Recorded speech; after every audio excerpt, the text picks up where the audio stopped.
Problem is, so many people are so busy posited like this that things come at them and they got to respond or say no or yes or this or that. Or when you start to come here, welcome, just welcome and let it dissolve. The approach that I take for health is based in whatever is coming up. I just say, great, thank you, welcome. When we welcome things, we invite them to dissolve. People can dissolve things in the blink of an eye. Nobody wants to hold on to stuff. It is not natural to hold on to stuff, especially pain and challenges and various things.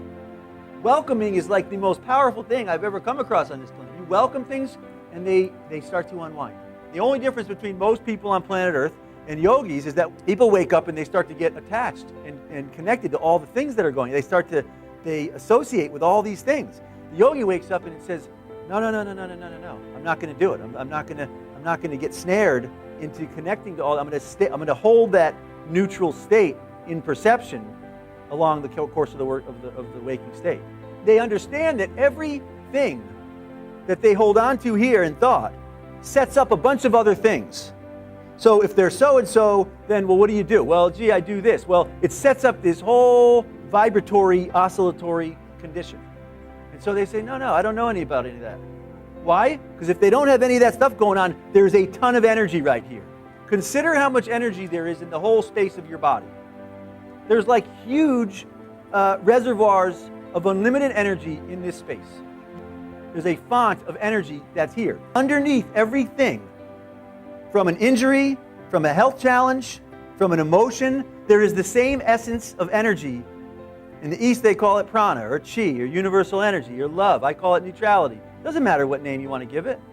That underlying essence is the thread that weaves each of these things. And the more you collapse those things, that energy is going to start to open up and open up. And to me, that energy then kicks in what I call the quantum nonlinear systems in the body. You can break health down, from my perspective, to one thing: electron spin. The more you cultivate this high-spinning nature in your body, it activates things like white blood cells and stem cells, telomeres. All of these systems are here, they're ready, they're ripe. Just like a flower. A flower opens up, and when it opens, suddenly a whole new part of the biology kicks in. It's a key. That's a key. It's a symbol, it's a key for the subtle alchemy awakening of the human body. You want to activate that key? Rest in still point. The more you rest in still point, neutral energy comes in, and it's going to that process will work on its own. You don't need to know anything about it. Just more neutrality, it'll kick it right into gear.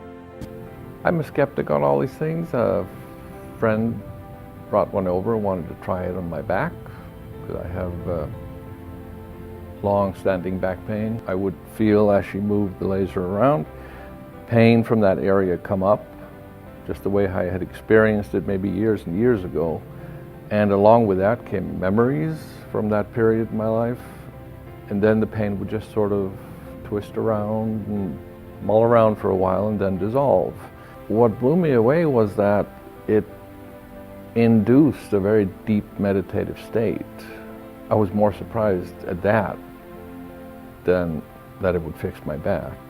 Retirement can be a real problem, and I found myself not knowing quite where to go. But when I had the laser treatments, what started happening was that I began to regain a sense of living and a sense of expansion, of relating to the world around me and to all the great things that were happening. And so when I had the laser treatment, all of a sudden I found my meditation tapes. I started doing a new quantum transcendental meditation, and I started working on other mind-body things, and the lasers sort of just helped me open up into those things, and I found myself becoming more and more involved with them. When I came here, it was like coming home and going back to when I was young and full of energy to do things, and I'm still flying. Yogis, mystics, shamans, healers, saints, the world over. This is nothing new. I didn't make any of this up. You study comparative religion, you study Taoism, Buddhism, shamanism, pick any one, anywhere. It's all over the place. They all refer to this energy of the universe They all say if you have blockages or stress or karma, there's no energy. When you clear those, energy.